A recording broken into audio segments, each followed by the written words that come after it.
پرانے زمانے سے یہی رواج چلا آ رہا ہے۔ ادھر گھر میں چونٹیاں نظر آئیں اور ادھر بڑی بوڑھیوں نے مٹھی بھر آٹا کونوں میں ڈال دیا۔ چونٹیوں سے بھی نجات اور صدقے کی نیکی مفت میں۔ ابا ہنسنے لگے تو خاتون کے چہرے پر بھی مسکراہٹ آ گئی۔ چلے میں بھی پھر آٹا ہی ٹرائی کر لیتی ہوں۔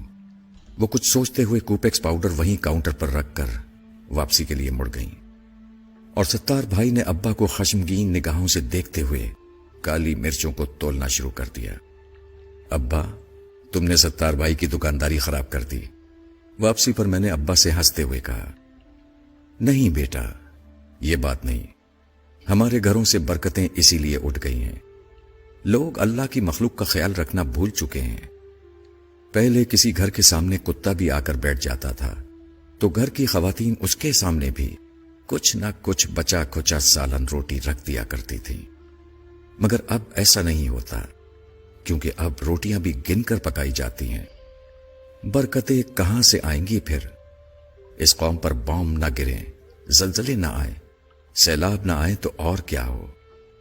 ابا تاسف کے اظہار کے ساتھ ساتھ مجھے آسان زندگی کے گر سمجھانے کی کوشش بھی کر رہے تھے۔ عرصہ گزر گیا، میں بھی اس واقعے کو بھول گیا۔ پھر ایک دن بڑے بھائی جان کے ہاں جانا ہوا۔ ابھی ڈور بیل بجانے ہی لگا تھا کہ چڑیوں کے جھنڈ کے اڑنے کی زوردار آواز کانوں میں پڑی۔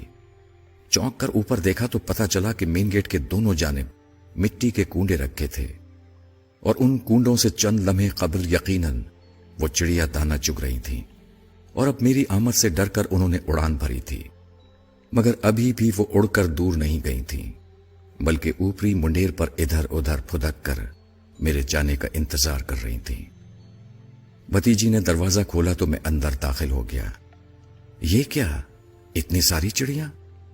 میں نے سلام کے بعد خوشگوار حیرت سے بھابھی سے پوچھا، جو کچن کی کھڑکی سے کھانا پکاتے ہوئے مجھے دیکھ کر مسکرا رہی تھی۔ تمہارے بھائی جان نے رکھے ہیں یہ کنڈے لا کر چڑیوں کے دانے کے لیے؟ وہ معنی خیز انداز میں بڑی بھتیجی کو دیکھ کر مسکرائیں تو مجھے اچنبھا سا محسوس ہوا۔ شام کو بھائی جان آئے تو مجھ سے رہا نہ کیا۔ بھائی جان، یہ چڑیوں کے لیے دانہ رکھنے کی کوئی خاص وجہ ہے کیا؟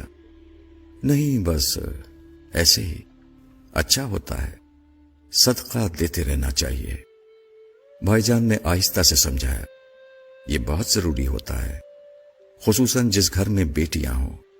پھر بتانے لگے کہ کسی بزرگ کے پاس ایک شخص نے آ کر بتایا کہ وہ غریب آدمی ہے اور پریشان ہے کہ اپنی جوان بیٹیوں کی شادی کس طرح کر پائے گا، کیونکہ غربت کی وجہ سے کوئی اس کی بیٹیوں سے شادی کرنے کو تیار نہیں۔ بزرگ نے مشورہ دیا کہ روز 200 بھوکوں کو کھانا کھلاؤ، تمہارا مسئلہ حل ہو جائے گا۔ غریب آدمی مارے احترام کے بزرگ کو تو کچھ نہ بول پایا، البتہ آستانے سے باہر آ کر زارو قطار رونے لگا۔ پاس سے گزرتے ہوئے کسی دانا نے پوچھا، روتے کیوں ہو؟ غریب نے جواب دیا، غربت نے پہلے ہی مار مار کر ادموا کیا ہوا ہے، اور سرکار نے فرمایا ہے کہ روز 200 بھوکوں کو کھانا کھلاؤ، تب بیٹیوں کی شادی ممکن ہوگی۔ دانا آدمی مسکرا کر بولا، بھلے آدمی، بھوکا کیا صرف انسان ہوتا ہے؟ اللہ کی مخلوق چھوٹی ہو یا بڑی، بھوک تو سب کو ستاتی ہے۔ اگر تم ایک مٹھی آٹا بھی چونٹیوں کو ڈال دو گے تو سمجھو تمہارا صدقہ ہو گیا۔ دانا آدمی تو یہ کہہ کر اپنی راہ چل دیا، اور غریب اپنی ناقص عقل پر ہنستے ہوئے اپنے گھر کو چلا۔